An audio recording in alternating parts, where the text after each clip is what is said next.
Welcome to the 11th PICC Luncheon. My name is Joanne Falcotella, and I hope that you have an enjoyable and informative time with us today. Just before we get going, I would like to mention and thank our valued marketing partners. For without this company's assistance, this luncheon would not be possible. Our supporting partners, Cruz Marcelo Tenefrancia, Carillion Partners, Fortune Narvaza and Salazar, We Energy Power Pilipinas Incorporation, Unirock. Our foundation partners, Austar Geophysical Philippines. Austar Geophysical and Geotechnical is a consultancy providing expert advice on survey design, implementation, and interpretation of geophysical data. So we have here Jutamard Marsen, the Philippine Country Manager. I think she's not here yet.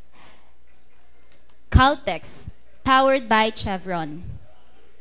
Chevron markets Caltex, fuels, lubricants, and other petroleum products in the Philippines.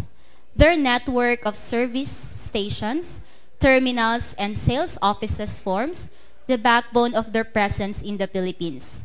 From the Philippines, they provide operational support for Chevron offices on 5 continents. The workforce supplies transactional, processing, and consulting services in areas ranging from finance to information technology. Chevron operates through 2 subsidiaries in the Philippines. Their downstream company is Chevron Philippines Incorporation. They also operate a business processes support organization through Chevron Holdings Incorporation. So we have here Jamie Caverte. Let's welcome.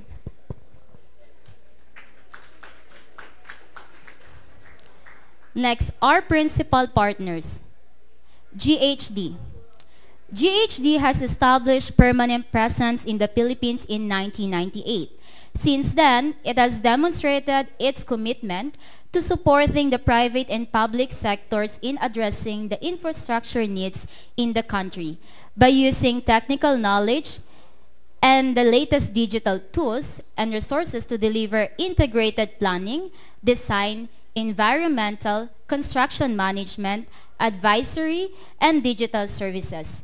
It provides clients with an efficient and intelligent way of doing infrastructure projects.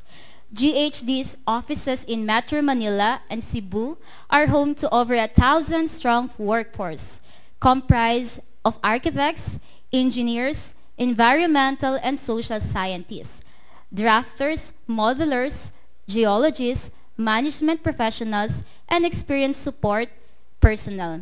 So we have here Mr. Nathan King, they stand, the market leader in construction PACE services of GHD. MACE. MACE has been operating in the Philippines since 2010 and now have 270 staff. In this time, they have delivered multiple complex projects for major global companies across all asset classes, bringing international standards to the local market. Their services include delivery focus, program and project management, and advisory based on global best practice and unparalleled local expertise for the private and public sectors. So we have here Ms. Cheryl Kasayuran, the Commercial Director. Thank you. The Industry Partner. We have here the PEB Steel, Ms. Jesseline Lopez, the Marketing Supervisor. Thank you for your continued support. We are also affiliated with the Philippine Mining Club, the Lighthouse Club Manila, and the media partners, Philippine Resources and Construction Journal. We have here Marcel Villegas and Miriam. So you can grab also the copies of the PRJ Journal. Then the Manila Times. Then, ladies and gentlemen, may I say a few words about our MC today.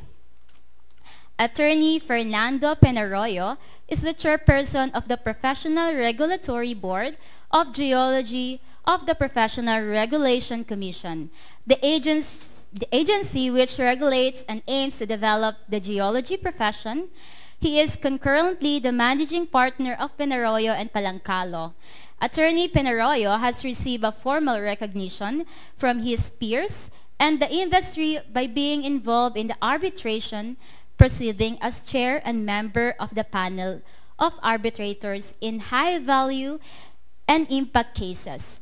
He also acted as a judge in the Asian Legal Business Philippine Law Awards since 2020 in the categories of energy and resources, arbitration, litigation, banking, debt market deal, finance deal, mergers and acquisition, transportation, and logistic and infrastructure. Attorney Penarroyo also acts as an expert resource person for multilateral aid agencies like the World Bank, United Nations Development Program, International Energy Agency, and Japan International Cooperation and Agency, and consultant for legislative committees on energy, resources, water, and environmental issues. Attorney Penarroyo is the current Vice President of the Philippine Mining and Exploration Association. He was the past President of the Geological Society of the Philippines and a former President Advisor of Energy of the Integrated Bar of the Philippines.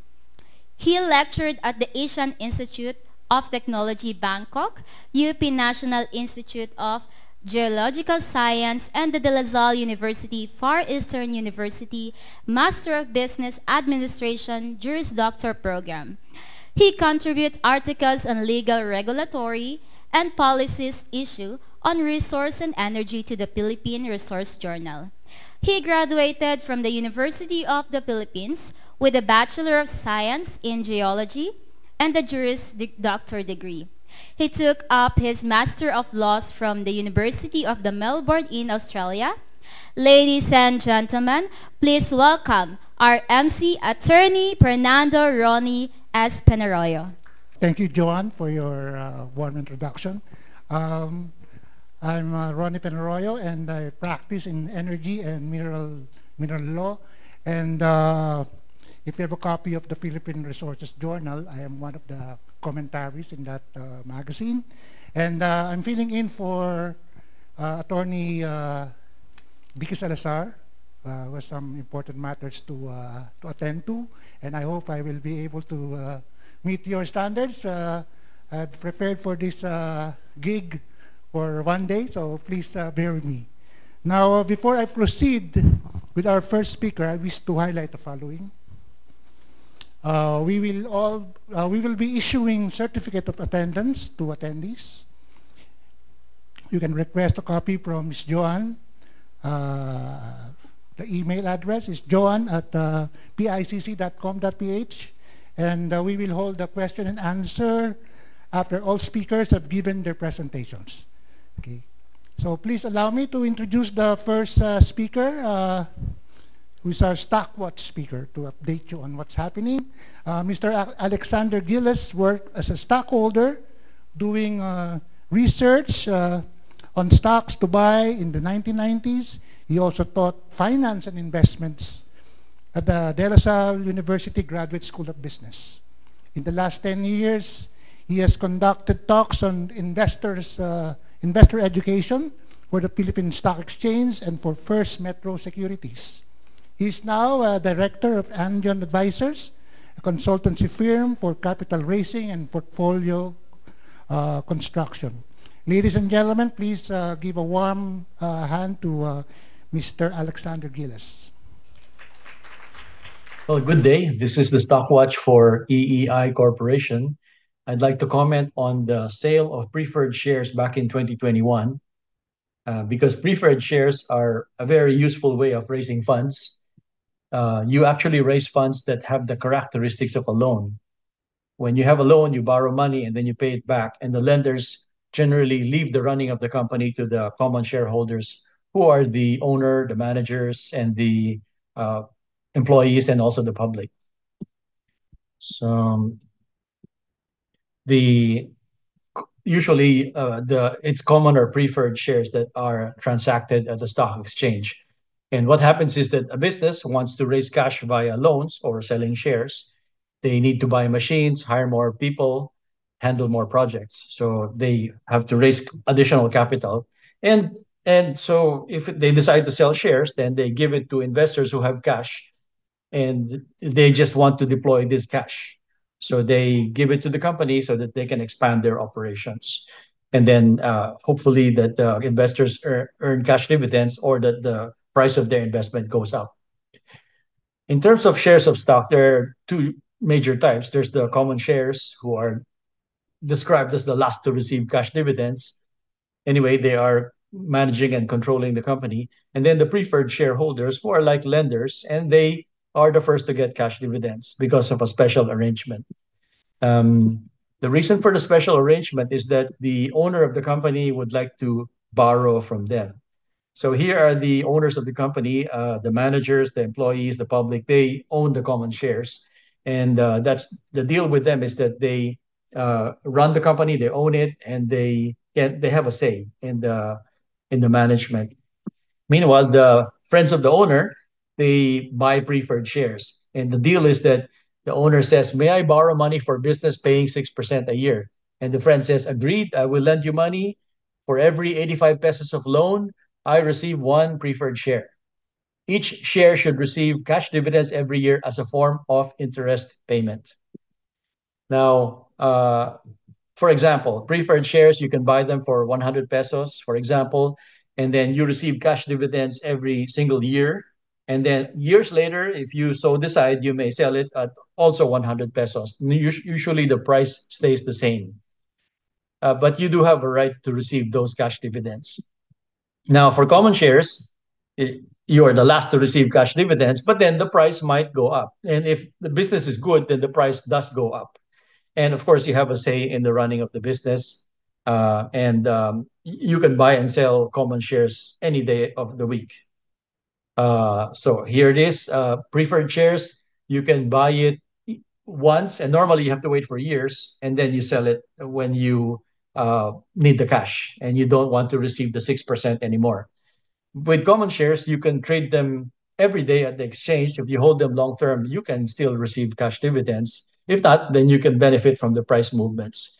So this is what the common shares normally look like at the stock exchange. You have on one hand the bid, and then on the other hand the asking price. The bid price means that somebody wants to buy the shares at 5 pesos per share. So I bid 5 pesos. I would like to buy the shares for 5 pesos. Will anyone sell it to me for that price? And then on the other side, on the right side, you have the asking price, which means that I am the seller. I'm asking 5.39 for my EEI shares. Is anyone interested to buy at that price? So if anyone is interested, they're going to push the button and buy at 5.39.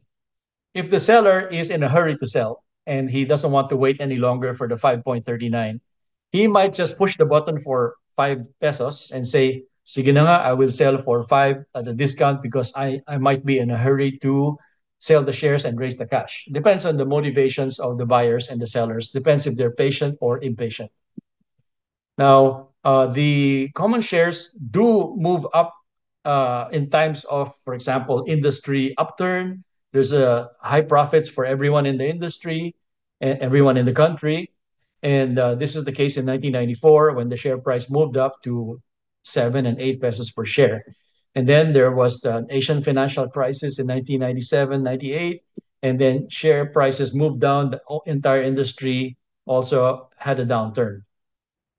Then let's look forward to 2006, where there was movement upwards. And then we had high profits for the entire industry around 2014 and 2018. So the share price was up to 12 and 14 pesos for EEI common shares.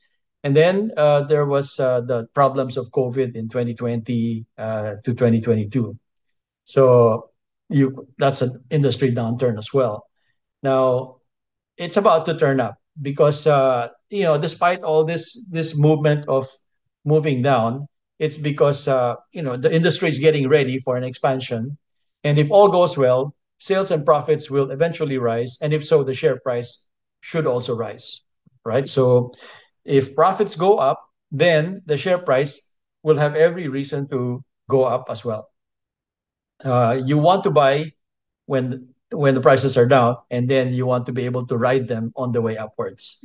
So generally, if the sales of the company or the industry are moving up over time, generally the profits tend to follow also upwards over time. And the same thing with the share price. It also tends to move upward together with the profits over time. So and the news is that industry trends are positive, looking forward to 2027. Even so, in terms of construction output, it's looking to get out of the ups and downs of 2020, 2021. We're looking to see the continuation of that uptrend. In terms of GDP, gross capital formation, we're also looking to get away from those dips in the chart of 2020, 2022, recovering from the dip.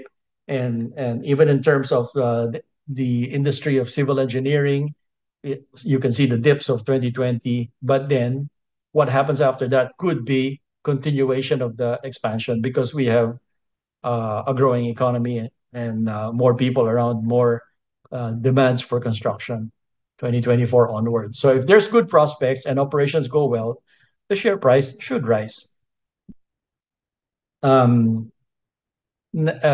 Fundamentally. Now, looking at technical analysis for people who specialize in looking at the price, apparently the price is poised to move up soon. And there is strong bullish evidence for price upturn in the next 2 weeks to 6 weeks. I recommend that you learn more about the company financials by reading their website. Look for the page on investor relations.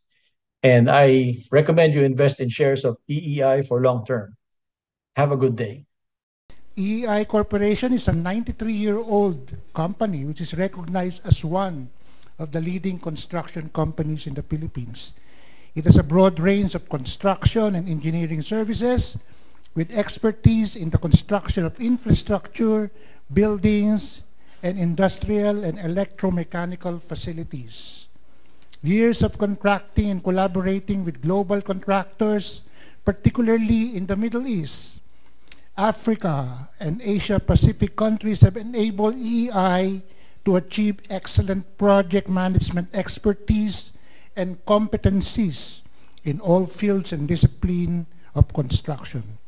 The company takes pride in its quadruple A rating as a general engineering contractor, the highest rating for contractors issued by the Philippine Contractors Accreditation Board under the Department of Trade and Industry.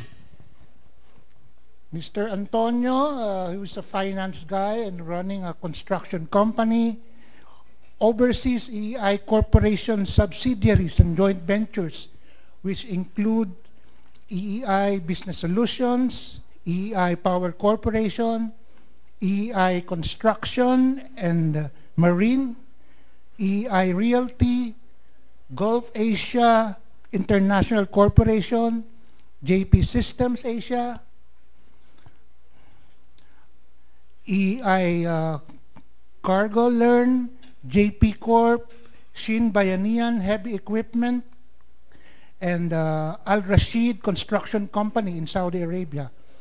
EEI currently has 24,000 employees working across its several construction projects and subsidiaries in the Philippines and overseas. Its shares are listed and traded at the Philippine Stock Exchange. Ladies and gentlemen, to talk about challenges of doing mega infrastructure projects for Philippine contractors, let us welcome Mr. Henry D. Antonio. I hope you had a good lunch.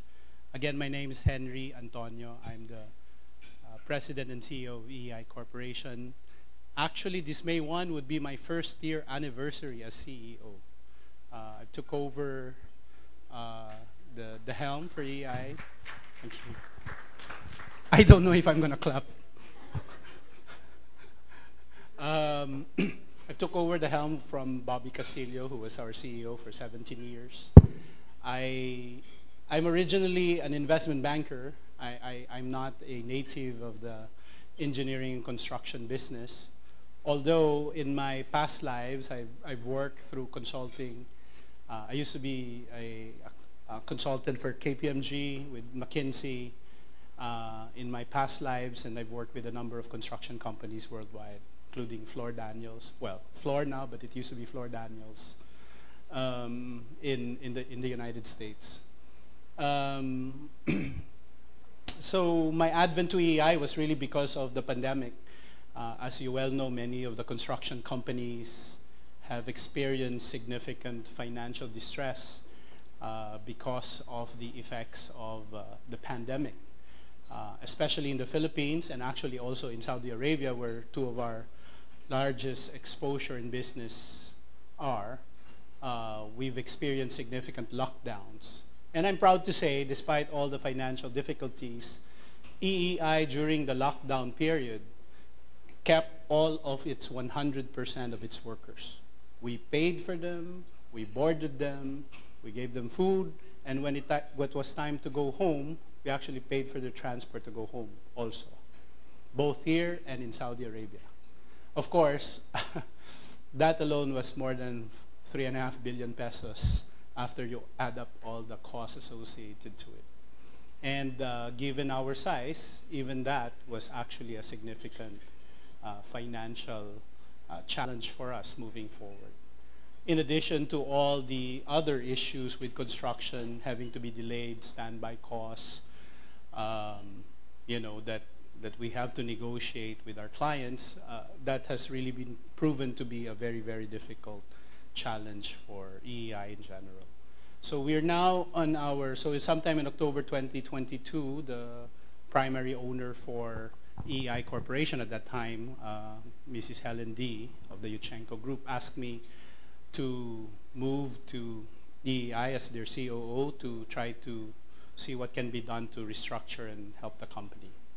And subsequently in May, we did several transactions to sell majority of our stake to a number of institutional groups, RYM, Francis Chua, who's also a significant contractor in the Philippines, and recently we've sold 5% of our shares to Shenton Resources of Singapore. And really the plan is to strengthen our balance sheet position, to be ready with what have been announced during the previous discussions in terms of development and the bullish program of government in terms of infrastructure and construction in general in the Philippines. Now, EEI is exposed in two sides of the world. We have a significant presence in Saudi Arabia. In recent years, for the last 30 years, we've been partnered up with Sheikh Al Rashid. This is the Al Rashid Construction Corporation, or ARCC, where EEI is 49% owner, and we've been there for the last 33 years. And even before that, actually, maybe something anecdotally to mention, as early as 1970s, through Gulf Asia International, we were one of the first, if not the first, to send Filipinos to the Middle East. So EEI actually coined the term overseas Filipino workers. No. We've been in Saudi now since the 1970s in one shape or form, but incorporated in Saudi since the late 80s. Right? Now, today I'm going to be talking about mega infrastructure projects and the challenges we have in the Philippines. To say the least, there is a lot of buzz in the construction industry, and if you look at all the budget hearings in government, including the one that will ensue again sometime in July of this year, particularly because it's election period, you will see that there will be a lot of discussion on budgets associated to improving infrastructure. And all of these, as Sandy Giles mentioned, proves to be very bullish for the construction industry. And I'd put an asterisk there though, right? And I'll explain myself why. Just to note, although I was very pleasantly surprised with, I actually know Sandy Giles personally. He's a contemporary of my brother. He's about 15 years older than I am. And then I used to go to the country club with him when I was about 8 years old. So I didn't know that he was going to do the market analysis for EEI, but I would like to thank him, although he's not here in this room. He never told me that he was doing it. I was asking Jet a while ago, I go, bullish in the short term. I wonder why. But, you know, this year, EEI, since October of 2022, our share price have moved from about as low as 2.70, 2.58 to, I think, as high as 620. Right now, it's at about 5.87, I think, or something to that effect. And last year, we were one of the highest performing shares in the Philippine Stock Exchange with a return of about 117% for the year. I think the one thing that I bring to the table, because I am an investment banker, is that we are committed to shareholder value, to increasing shareholder value, making capital very efficient, and ensuring that we continue to have both a medium-term and a long-term prospect in terms of how we expand our business in the construction industry. That, I believe, is very, very important so that we can realize as an industry, you know, the ability to actually do work in mega construction projects. I've actually spent my morning with Antonio from Aboitiz Construction, and this is one of the things that we agree. There is not one true EPC company that is Filipino. And considering that we are the number one exporter of labor, and we have so many engineers, the question remains, why do we not have construction companies or engineering companies that have the capacity to do proper EPC on large projects? Well, there's a number of reasons why that is so, right? Now, for our landscape, 110 million Filipinos, roughly an average of about 1.8 trillion in infrastructure spending from today until 2028. That's the forecast of the BSP. You know, anywhere from the rail system to the subway system, to the light rail system, to skyways and other PPP projects. There are significant opportunities to participate in infrastructure in the Philippines. Needless to say, there's also the whole area of renewable energy, hydro, solar, offshore wind particularly, which we still do not have a significant footprint in the Philippines. And I was talking to somebody from the Finnish embassy this morning, and I believe we have some understanding of some of the opportunities on offshore wind farms. And these are some things that you know, we can participate in as an industry moving forward. But the biggest problem is that in any of these projects, we don't have, as an industry, a capacity to do EPC. And when we do not have a capacity to do EPC, the problem is the flow back of both the profitability, the margins, revenue, and the experience does not happen, right? So even EEI, we're one of the largest construction company, we are generally a construction general contractor. Okay, we don't really do design and we don't really do procurement, which is significant of the risk for a lot of major projects. And we rely on foreign EPCs, whether they're Japanese, like Shimizu, Chiyoda, JGC, JFE, Toyo, or now the Korean Samsung C&T, Samsung Engineering, Lotte, E-Tech, Daylim, POSCO, or Spaniards like Acciona, who is our partner in some of this EPC. And Antonio and I agree that at some point in time, we have to graduate into that category. And there's a couple of things why we can't do it. One is capital, right? If you have a 60 billion peso project or a 25 billion peso project, right? you will have to guarantee that 25 billion peso project. And you should be able to handle the exposure of a 25 billion peso project. Now, even if you assume that the capital of a construction company is about 15 to 20% exposed on a particular project, that means that for a 20 billion peso project, you should have at least 100 billion of assets at your command. Right? That is one major obstacle for why we are not an EPC. We cannot handle the financial exposure. Now, conceivably, and I will point to Antonio again because he's part of Aboitiz can handle that, right? So that's one significant obstacle.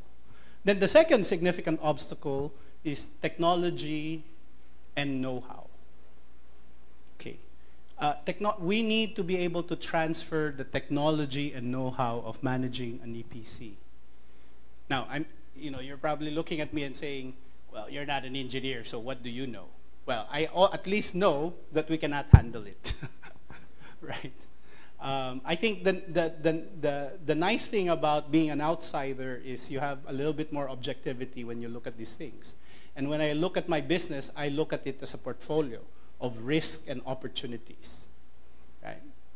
Whether we're making widgets or we're making taho or we're making buildings, there are risks and opportunities. And that's how I look at business, right? And in EPC, the next one is technical know-how. And later on, you will see in my slides, I'll highlight some of these things. But, we need to learn how to do proper design and proper procurement, because significant of the risk in an EPC is being able to ensure the proper supply chain for the project is delivered on time and on spec. Think about doing a combined cycle gas power plant. The turbines that you need, or think about doing. You might look at some of the projects in rail and you go, oh, it's all cement, but there is the girders, the foundation, the rails, the signaling system. All of that has to come together. Now, what is the problem with supply? On the technical know-how, it's simply we've just not experienced it, right? And when we do, we play on the contractor level, so that we actually just build, but we never really perform the actual phasing of how the EPC would work. So that has to change, right? Third, procurement. Okay. There are several issues about procurement with the Philippines. One, again, is capital. If you're going to order significant components for large mega projects, your vendors will require significant balance sheet position to ensure that because most of these things are customized, right? So they need to ensure that you could pay, that you have the financial backing to pay. And that's an issue, right? Can you imagine EEI is 13 billion pesos on the balance sheet.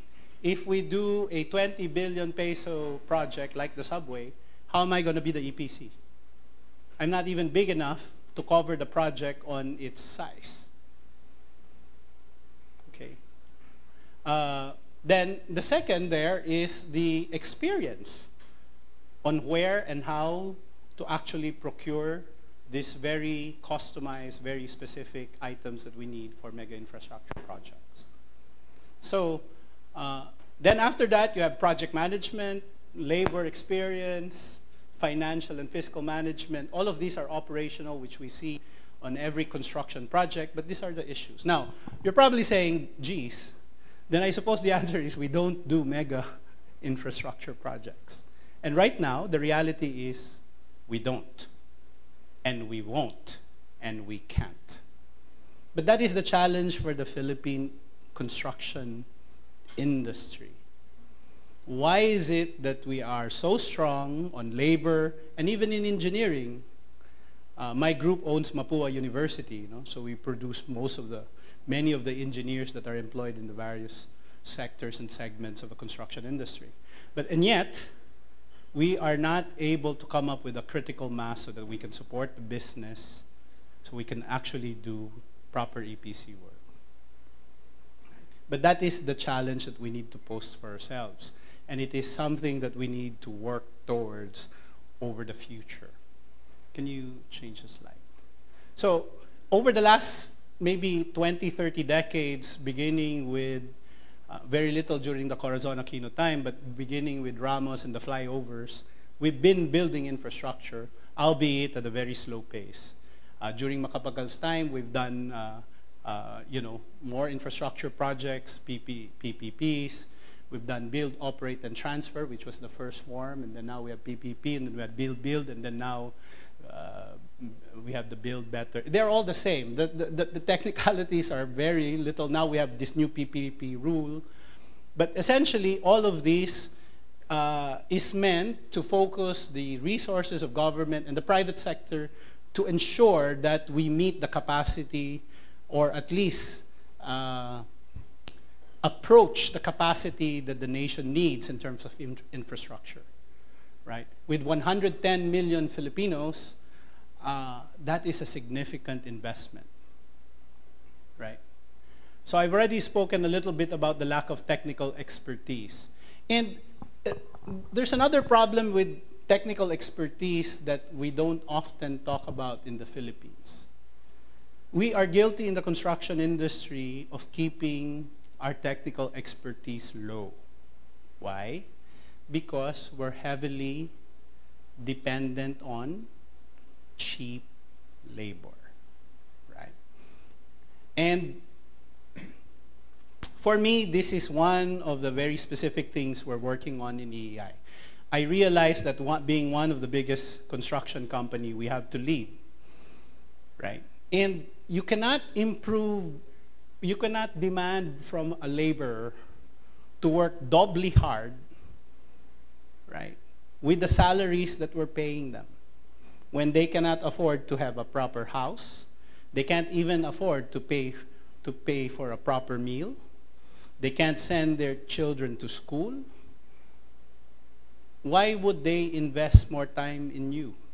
And in fact, what mostly happened is many of them actually resort to, activities, criminal activities, fraudulent activities to try to make some more money. We experience that in a lot of our construction projects. But I think this is one of the things that sometimes, as a society in the Philippines, that we don't take care because we believe that we're so poor, we cannot take care of our people. And unless we change that, we will continue to be a meager industry. I believe that if you invest on people, they will invest in you. That is why in EEI, since I joined, we've embarked on a couple of social infrastructure projects. What are these? One, we've done, albeit not a significant improvement across the board of the salaries of people in EEI. Right? That's number one. And what we want to make sure is we have, at some point in time, we will always pay above market, because that's the only way we can pressure everyone else to follow. And now, for some construction companies here, particularly the smaller ones, they might not necessarily like that news. Second, this year, we're embarking on a program to be 100% subsidized on all meals for all laborers and workers of EEI. Because how can you teach people to have integrity and to have dignity in their labor if they can't even eat properly? How can you expect them not to steal when they can't even afford the lunch that they should have, that they deserve, because they are working hard labor for us? Now, this program, when we fully utilize it based on our current production level, will cost me 500 million pesos. But for me, It is an investment that we need to make to show our commitment to our people, that we are serious about taking care of them. If we cannot figure out how to pay for that, we don't deserve to be in this business. That's number 2 that we're doing. Number 3, in the Philippines, we're notorious, particularly in the C and D and E sectors of society, for loan sharks. In our lingo, we call it Sangla ATM, for those that have actually ATMs, right? Or 5-6. You borrow 1,000, at the end of the month, you have to pay 200 pesos of interest, which is effectively 20%, which is effectively 286% return, effectively on an annualized basis, right? In EEI, beginning this year, when exactly did we start it? Around October, November. We've outlawed Sangla ATM. Any employee, no matter what rank, that is engaged in lending in these kinds of practices will be immediately terminated because, one, it's a crime. It's a criminal offense to do it, so we don't need an HR process for it. And in fact, we've already terminated about 12 people doing it. And we've mandated that everybody who borrowed money at usurpous rates should be allowed to pay the loan immediately within the next 3 months with no interest. And now we've set up our cooperative, we put seed capital there so that everybody can borrow at 1% interest with certain limits. That's the second thing that we're doing. The third is, we're together with the Aboitiz Construction, which they're also doing this, we're standardizing the accommodation for our laborers across our projects. So no more renting in the shanties when you're in the projects. We're going to give them temporary facilities with proper beds and proper linen, and teaching them to ensure that they keep it clean and ensure that they are disciplined enough to take care of the facilities. Why is that important? Because if they don't know how to take care of their own things, they will not take care of my equipment. And when they don't take care of our equipment, guess how many hundreds of millions will I spend every year to replace those equipment?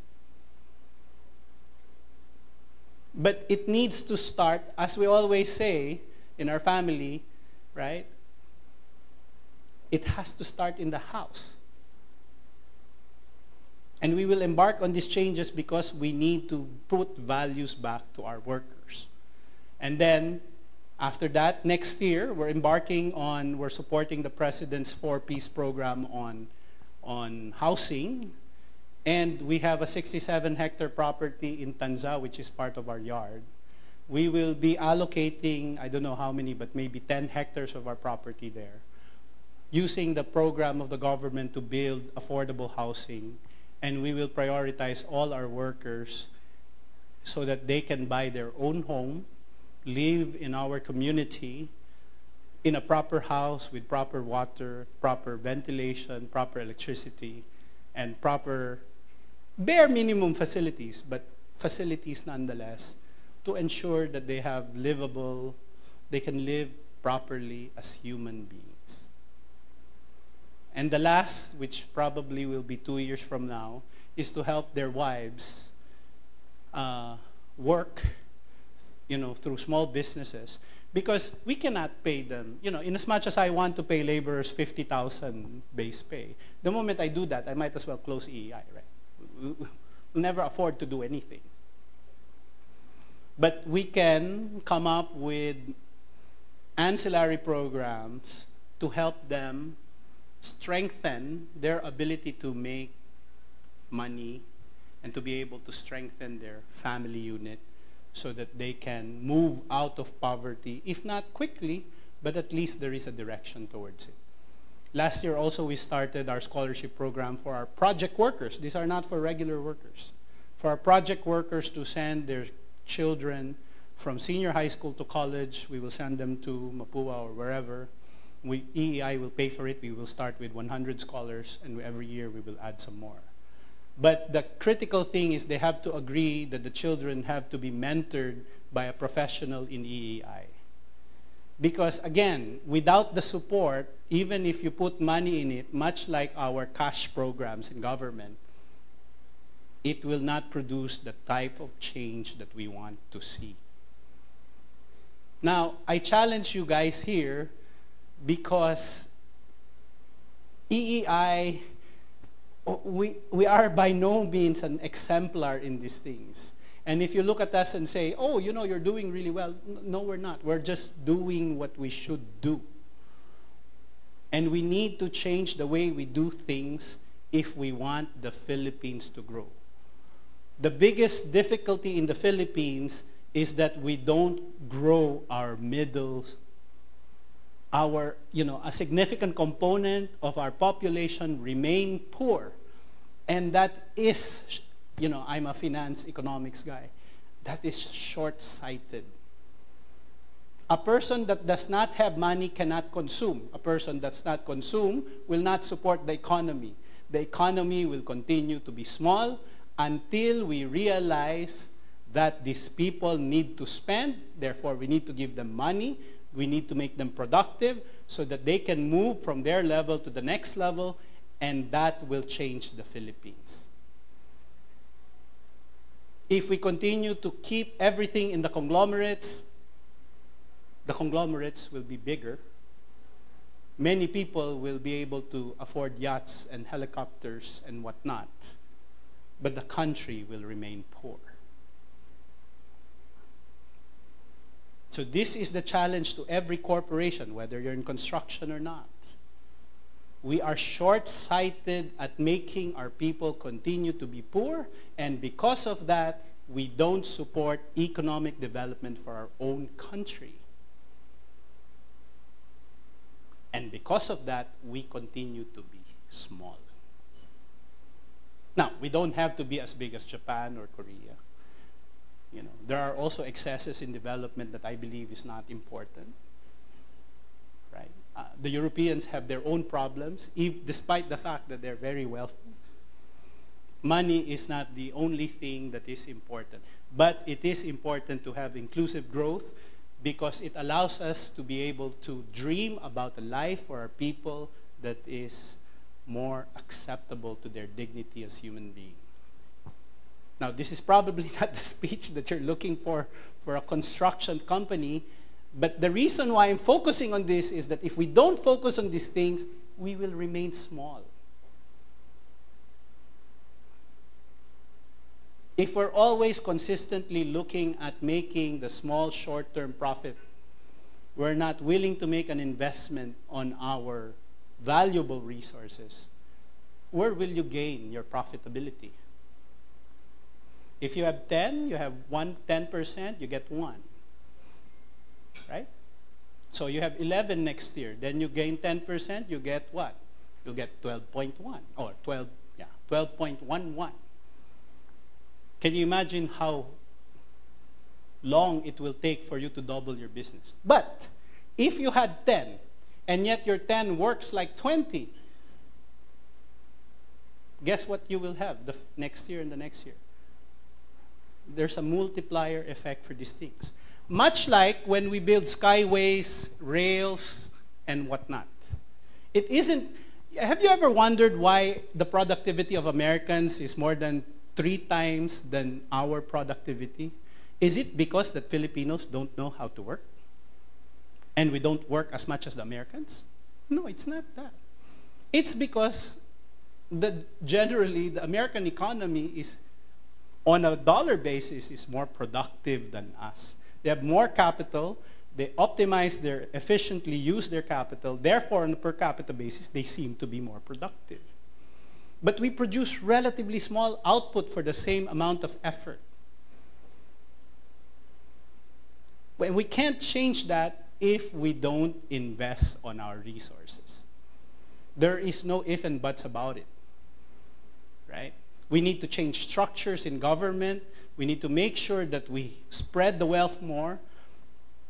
Okay, and we begin with the workers that we have. And you might think in EI, if we build these houses, we're so charitable. No. We will actually make money when we build the houses for our workers. You know why? Because it's not for free. They're still going to pay for it. But can you imagine? I want to propose this. Can you imagine the faces of your workers when they enter their first house with their children? A house that can withstand storms, where they are safe. Can you imagine the kind of change that will bring to that person? We don't account for that. That's the multiplier effect on human beings. And in EEI, whether the industry follows us or not, we will pursue it. If it's the last thing I ever do, we will do it. Even to sacrifice our own profitability in the short term. Right? So we don't want to talk about cheap labor. We want to talk about talent and efficiency of labor. We want to shift the discussion on wages. We want to talk about productivity. Next.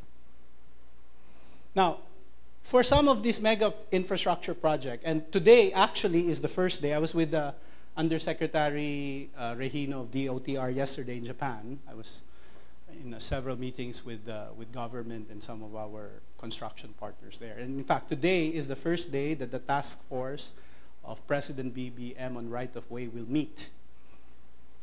And this is a significant issue for us, particularly in Metro Manila, where every square inch, there are human beings either settling or moving about, right? Now, this is a chicken and an egg situation because, let's face it, governments here only last 6 years. Mega infrastructure projects, from planning to grave, will take more than 6 years. So the question is, how do you ensure that you have an efficient construction project when our leaders and politicians always look at a 6-year window? Now, you might say charter change, because then we will have continuity of government in parliament. I don't know. I'm not sufficiently enough educated on politics to figure out what is the best system for us.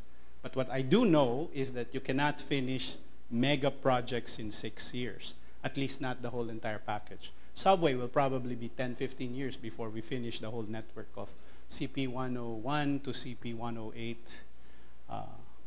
in Manila. That's just to start.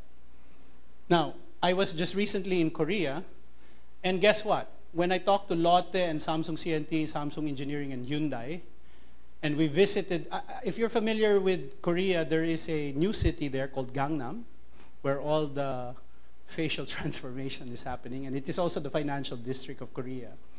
There's a boulevard there, no? One is called Tehran Boulevard, which is named after Iran, and I wondered why it's not named after Tehran. Apparently, a lot of Iranians have invested in Korea, and they named that diplomatic row as Tehran. And then there's another street, I forget the name. But in that street, which is a very busy street, it's 4, 4, 4, 4, 4, 4, 4, 4 lanes. So 8 lanes by 8 lanes. Cross. Okay. You know what they're doing now? They're going to change that whole top level into parks. And all the cars will go underneath, and all the metro rail, which they're expanding, are going underneath. There won't be traffic on the top level except for the ones that need to access the buildings on the outskirts or on the cross section. Everything will pass through the end. So I asked them, when did you start the project? This is now 2024. They're probably about 30%, 40% done in the project. Project's going to get done in 2028. Project was approved when? Guess.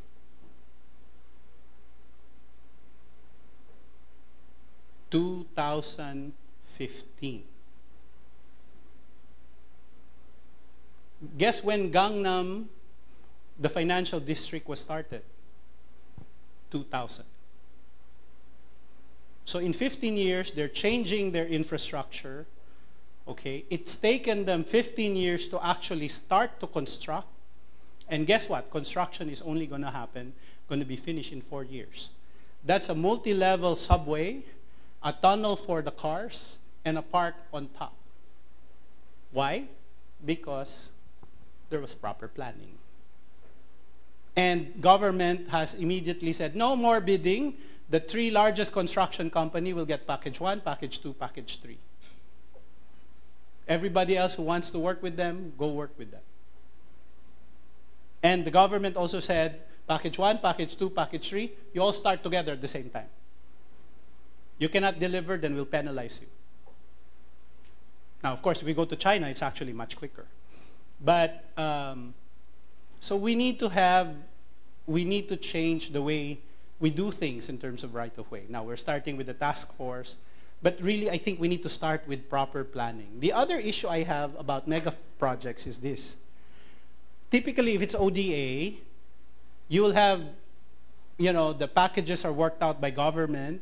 A design team is taken. The design team will create the design. Then it's bidded out. Once it's bidded out, there's a new project manager group that will manage changes in the design and the deliverable. So they'll set that up.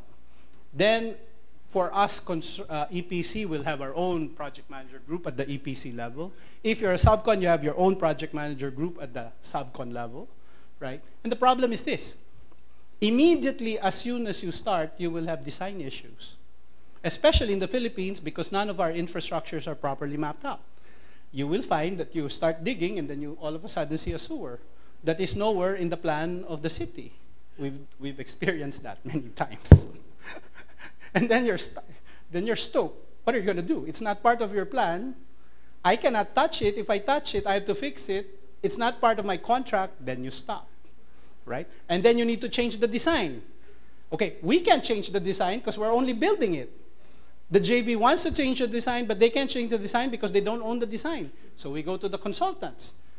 We tell them that they need to change the design. And then, of course, they don't want to change the design because the liability is too high.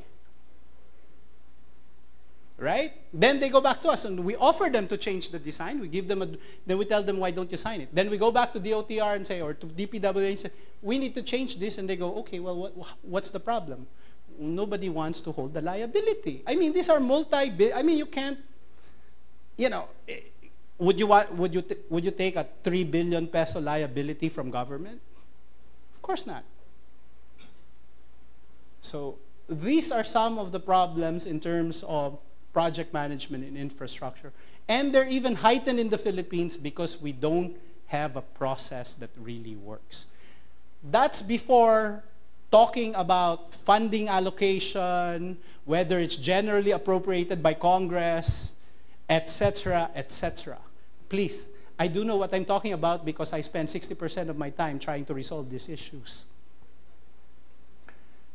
Right? And this is why infrastructure is so slow in the Philippines. In fact, I told the Secretary of DOTR that maybe they should consider just doing design and build. And they go, well, we don't want to do that because we need to have checks and balance. I go, well, the problem with that is that your checks, in controls, and I am a consultant, the controls can't be overriding the benefit, right? Because otherwise the controls themselves become a risk. In mega infrastructure, the controls are risks.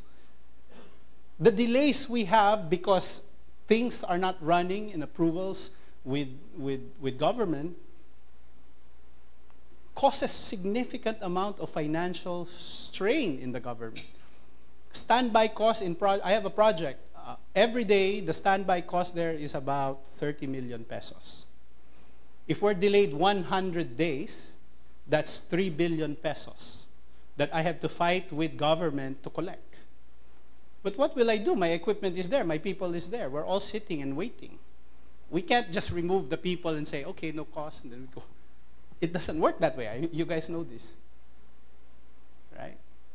In the meantime, the reason why there's a delay is because we can't get the design approved. But if you have design and build and a EPC comes in to do the design and build, if there are changes in the design, they can make those changes and you just deal with government with the approval. And what is the risk for a designer to shortcut the design at these kinds of mega structure projects? Very nil. You're dealing with government. Do you want to be sued by government? No foreign entity or local entity want to be sued by a government. So they will do what they need to do in order to ensure the specifications are met. So that risk is mitigated. But if we do that, we shorten the amount of time to actually do the project cycle, assuming we could get the right-of-way issue fixed. This, I believe, is a significant issue for all government ODA projects right now. Much less for PPP projects that are privately owned, because you do have corporations that manage the efficiency of those projects, and they can make the decisions very quick. But in government, that's, with an ODA loan, you're not just dealing with our government, you're dealing with with JICA or ADB, and then their consultants. So it's quite a difficult process as it is. Now, you could say, how come in other countries it works? Because in other countries it works because they fix the process from the beginning. Meaning, you have no right-of-way, the design is pretty much done, all the due diligence to ensure that the design is done. Yes, you have changes, but there's an effective framework to resolve the issue. Right. Now, it's not only the Philippines that have this problem. You have this problem in Vietnam, in Bangladesh, Malaysia, in varying degree, but these are problems with mega infrastructure projects. Next, please. Okay, so I suppose I've been struggling about this. What should be my message to you, right? Don't beat construction. No. I was telling Antonio that, I don't know, maybe Mrs. D doesn't like me, I've been a banker for more than 20 years now. I'm in construction. I'm like, I wish I was a banker again. There's only 7 risks in a bank: credit, market, interest, liquidity. I could go back and forth with them very, very easily in my mind, right? In construction, everything is a risk. Even making money is a risk in construction. I think it's very important that I think as engines of development, construction and engineering company in the Philippines have to go beyond the 4 to 5 year horizon. Because keeping things status quo keeps us small. And keeping us small does not fare well for the industry. We're not able to negotiate for better contracts here and abroad. We're not able to get better procurement. We never increase our technical know-how because we're heavily reliant on rudimentary techniques that our laborers can do. We don't invest on our laborers. We don't upskill them. And because of that, we remain small in our own country. In fact, we remain so small that in a mega EPC project, if you own 25% of that project, Antonio, right? You are already big in our own country. So we need to change that, right? And yes, it's not just the construction industry, it's also our customers. That means it's also the conglomerates, etc. But it has to start with us. And the problem is our industry is so fragmented that we eat each other out in business, right? And in most cases, EEI will never compete on smaller projects. Why? We cannot compete. Kind of funny, right? You think we would be able to compete in a smaller project, but a project that's 500 million or smaller, we don't even touch because there's no way to compete. Why? How can I compete to someone who doesn't pay taxes? That's 25% of their income there. How do I compete with somebody that does not follow the 1:20 rule of OSHA on security, that does not provide helmet and water-resistant, fire-resistant, fire-retardant clothes and boots? who does not have to specifically document the maintenance of every equipment. Right? I mean, we have to be honest. These are the reality of construction in the Philippines. So you're probably asking, what will EI do? We're diversifying. We have to, right? We cannot put all our risks in construction, because if we do, we will remain small. We will have to wait for the industry to reach some level of maturity. We push it, but that's going to take some time. So instead of just building it, we will start owning it. And by owning it, we can improve our margins, and therefore I can take care of my business. So if you listen to Alexander Giles or Sandy, then maybe you buy EI stock. Maybe. That's not a recommendation. That's my ending for today. Thank you very much. I think we have questions, so feel free to ask your questions. Any questions from the audience?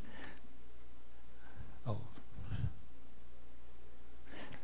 Let me propound to you my question. You mentioned about the technical skills of the workforce. We have the cheap labor prevents us from going to level up as far as technology is concerned. There's perception that the industry is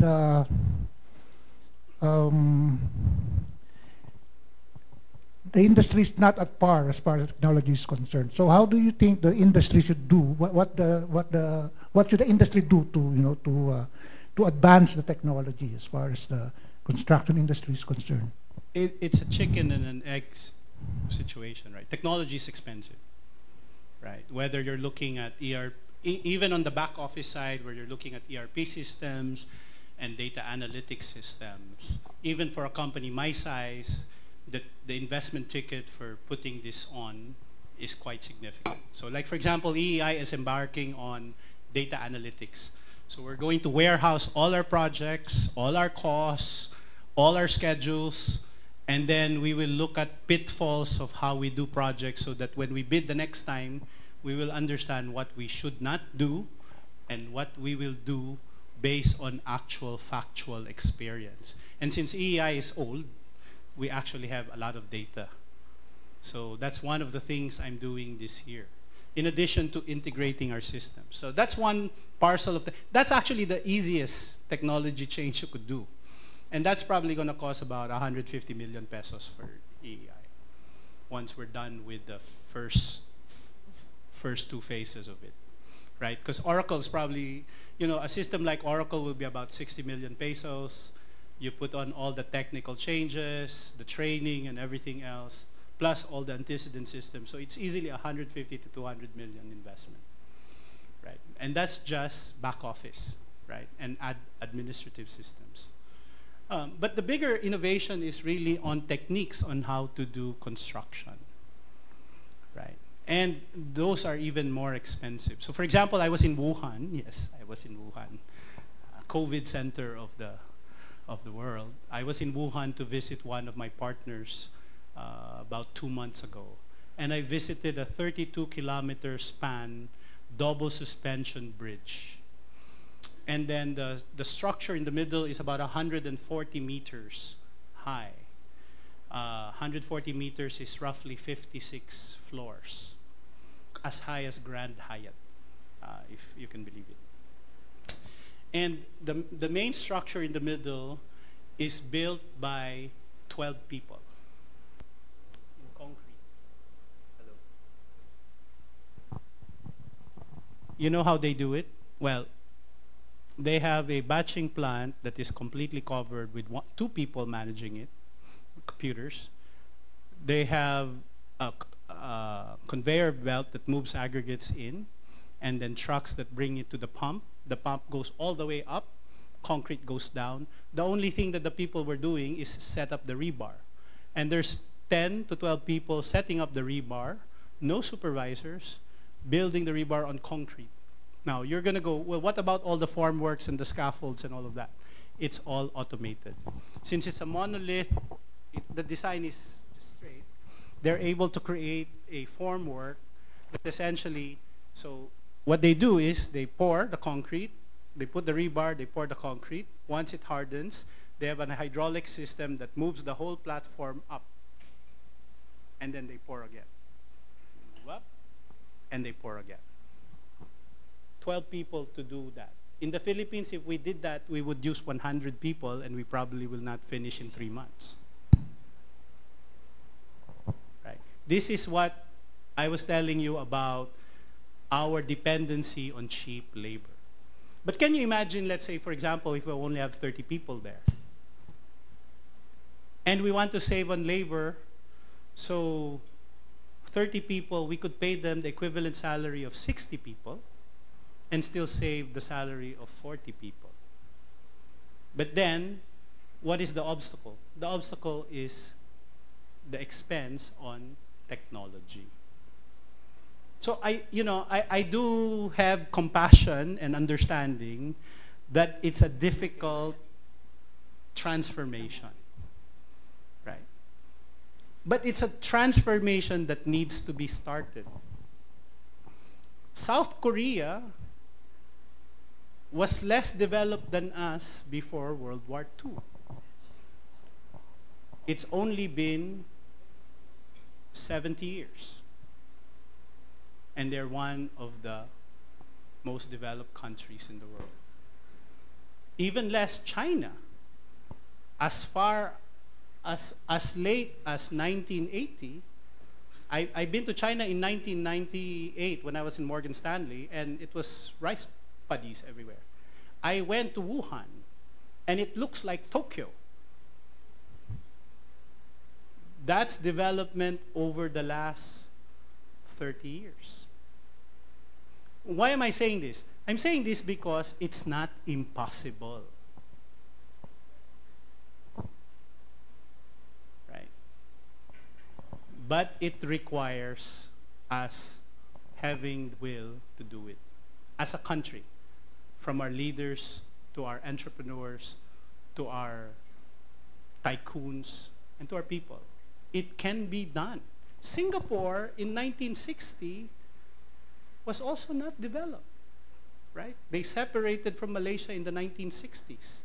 And look what they built over that last 60 years. To be the highest per capita country in the world, surpassing some of the Northern European countries. And Singapore has no resources except for their small parcel of land. They don't have any resources. They don't have gold, they don't have copper. Right? They have a very small population, and yet they've been able to do it. So it's not impossible. But it really requires commitment and thinking and partnership amongst people of like mind, whether it's government, industry, and advocates of social improvements. We have to be able to do this together. Otherwise, we will continue to be impoverished as an industry and as a country. Okay, I'm glad that you mentioned resources because that's a topic close to me. The rapid growth of the construction projects has led to the generation of high amount of waste and also the excessive use of resources. So how do you think this industry? So we talk about the generation of waste from construction and the excessive use of resources like quarry materials and water. So how does the industry address this adverse effect on the environment? Well, let's face it.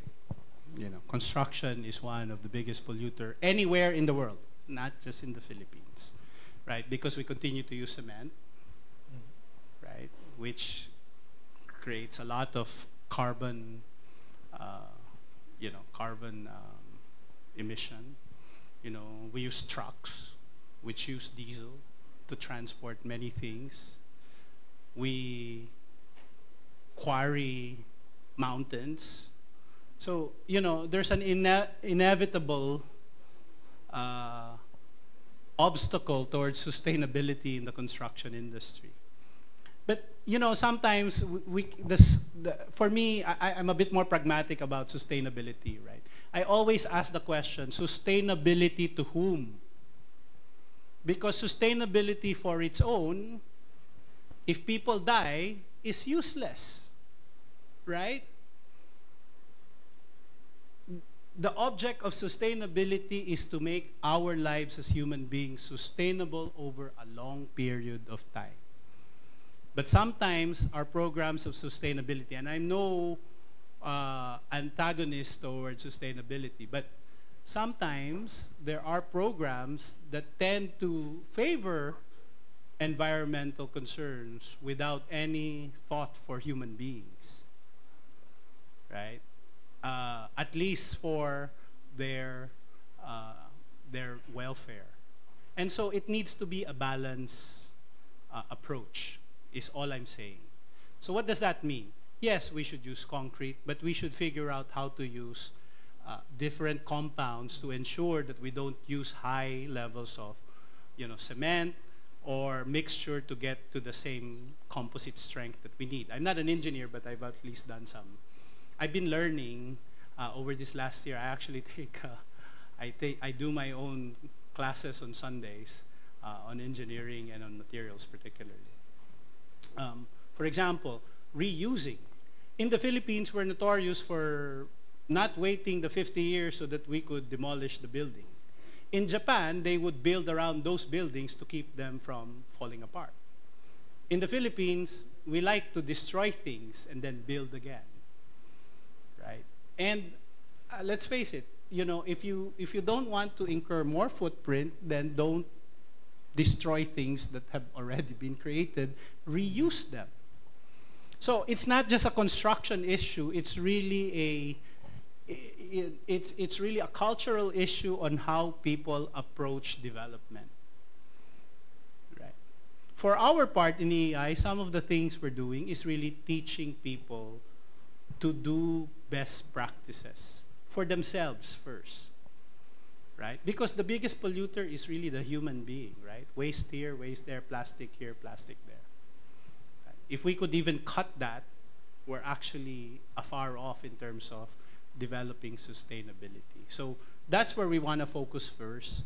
We recognize we are, a developing country and some of the technologies are not available here, But where we can, we challenge our conglomerate clients to say, wait, why don't you just use this alternative material? You're going to be paying more, But I think the other thing that needs to happen is that these companies need to be further recognized. Right now, we have the LEEDS program and then the Verde program in the Philippines. Verde is not actually as well known, right? But there needs to be pressure from stakeholders to get conglomerates to align better. Because until the customer aligns, how can we push it? We're only there to build it, right? I mean, if the budget is 100 and this is the specification, I can't say to him, well, why don't we spend 120 and I'll make your thing sustainable or more sustainable. It's beyond the purview of the parameter of our program. So I'm a little bit more pragmatic about that, but I recognize we need to do it. I don't think we will be carbon neutral in construction. I doubt, at least not in this generation, I doubt we'll ever get there. But, we have to start with small practices. But take care of your people first. They're the biggest polluter. Teach them to throw their garbage where they need to throw them, right?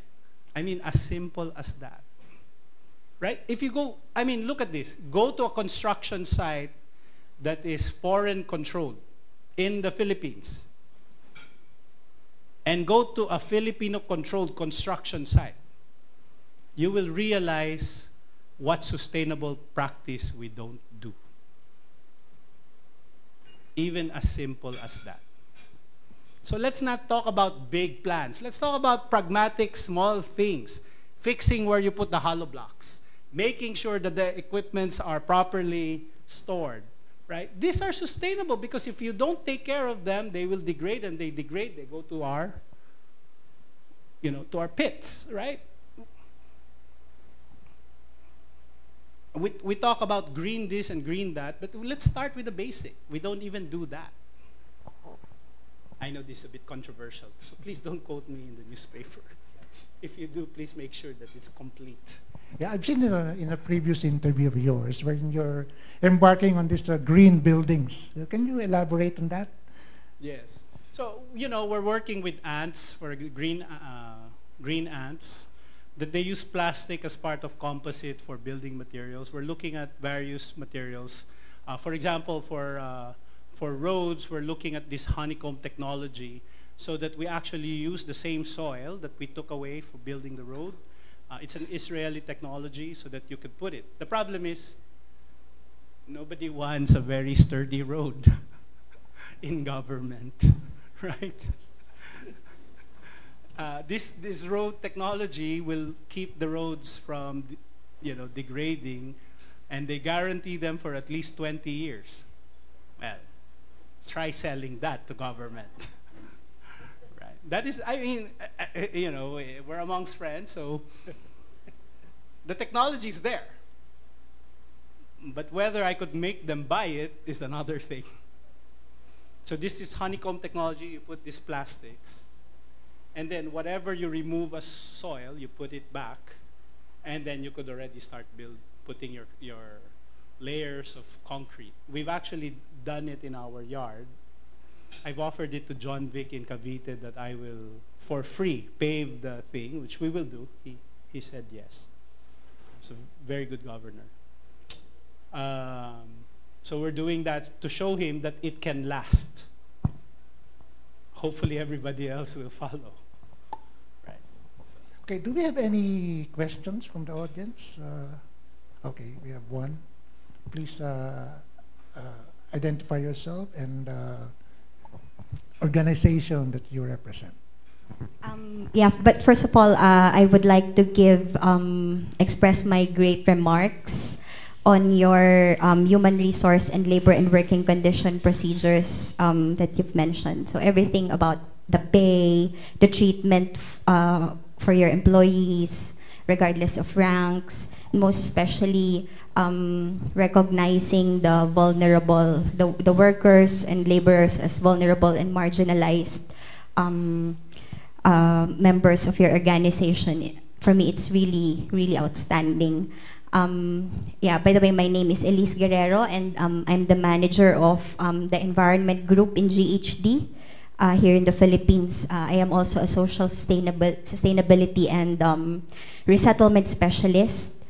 But then I'm also curious, how do you deal with employee retrenchment, end of contract, contract termination of your employees, especially those who are contractual, or case in point, these laborers who cannot continue their employment after a project finishes? Okay. Well, there's a couple of things. There's retrenchment, right? Retrenchment is not end of contract. We've been retrenching people in EEI, so you might not congratulate me after I say what I need. But, I can't have an organization that's inefficient. It does not serve purpose to anyone, okay? Retrenchment is really removing excess capacity that we really don't need or is not productive for us. So for retrenchment, we follow all the rules. We give them the necessary pay, for the services that they need, and we, to some extent, we offer outplacement. And that's really more for non-project workers, right? The critical thing about project workers, and this is where having a large backlog and many projects happening at the same time, or at least continuously, which EEI is well known for. Every time you hear about EEI, they talk about our backlog.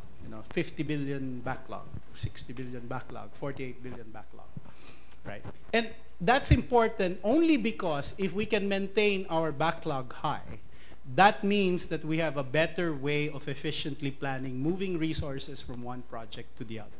We've actually had project workers that have been with us for 5, 7, 6 uninterrupted years, maybe even 10, right? And now we're also embarking on really identifying we actually have engineers that are project workers, okay? And actually now we're working towards making sure that they're all regularized so that they can receive all the benefits of being a regular employee. The other thing we're trying to do now is that once we right-size the number of project workers for new projects, we're talking to cooperatives, okay, to put them in cooperatives so that the cooperative can continue to give them benefits even in the intermittent process that they may not necessarily be immediately working on another project. So we're doing that. And I'm happy to note, and I will, there's wood there. In the last 50 years of our existence, we never had a strike in EEI. And I don't want to be the next president who will have one. We've never had a strike in EEI, never. And we have 3 union. And I work with them, I meet with them every month. In fact, when I'm not happy, I call them in and I told them, ayusin nyo, ha? And they're very, very helpful. And I'm very, very proud of that in EEI. We don't have, you know, yes, well, we have a very good industrial relation, but there's a complementary working relation between unions and management. So that's the most critical thing, is making sure they're always employed, right? The other thing I think that's important is upskilling them. Because even despite the fact that we don't necessarily have all the technology that we wish we have, the needs of projects change, right? So for example, I was talking to Antonio about MEPF.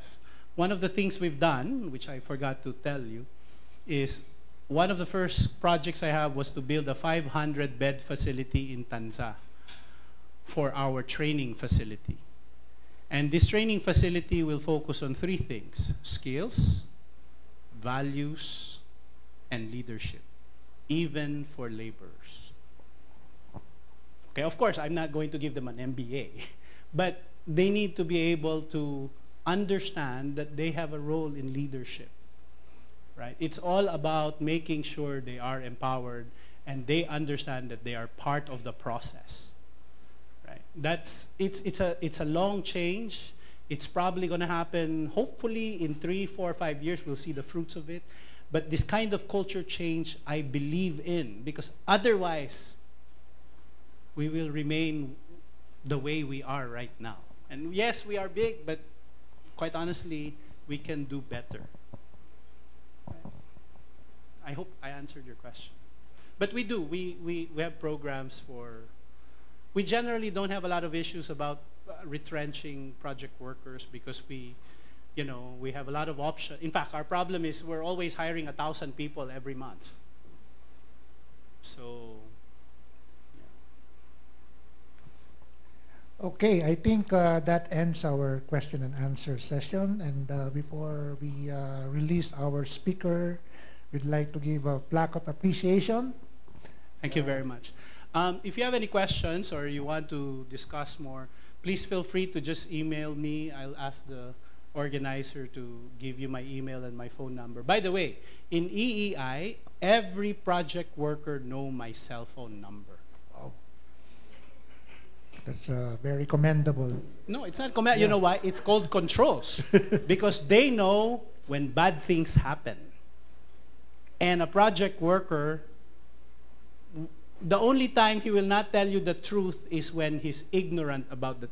Hindi niya alam, hindi niya naiintindihan. But otherwise, when a project worker sends me a text, it's likely 100% accurate. Because can you imagine sending a text to your president and CEO and you're a laborer? That alone is difficult enough. So when a project worker sends me a text, it's work number 1 at 5 in the morning. It has to be answered in 36 hours. That's the rule. Okay, that's why if you notice, Jet and I, even here, she's talking to me, we're always running to do something. Because that's how you change culture. You have to change the culture. We should stop wishing for development. We should start doing development as a country. And I hope everyone here takes the helm of that and bring it back to your companies and talk about it. At the very least, talk about it. Right? It's a process, and it has to start soon. So thank you very much for listening.